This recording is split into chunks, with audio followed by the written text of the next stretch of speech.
Naniniwala tayo doon sa kasabihan na habang may buhay, may Pag-asa. habang may buhay, may Pag-asa. habang may buhay, may Pag-asa. pagsubok. Dahil tayo katiwala ng Diyos, binibigyan din niya tayo ng iba't ibang klase ng pagsubok. Kaya po doon sa pagsubok na yon, saka pa lang natin mauunawaan na talagang ang ating buhay ay mayroong, habang may buhay mayroong, Pagsubok. habang may buhay may Pagsubok. pagbangon. Huwag niyong hayaan na kapag meron kayong pinagdaraan ng pagsubok, ay hindi kayo babangon. Kailangan meron tayong pagsumikap na pagtsatsagaan natin yung ating mga pagsubok na pinagdaraanan.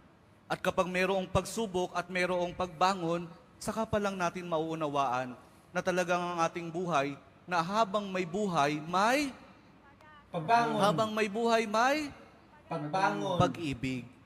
Ang pag-ibig na nagmumula kay Jesus lamang sa ating mahal na poong Jesus Nazareno. Dahil doon, kapag naunawaan natin itong mga bagay na ito, na habang may buhay, may pagsubok, may pagbangon at may pag-ibig na nagmumula lamang kay Jesus, saka pa lang natin mauunawaan at matatanggap na talagang habang may buhay, may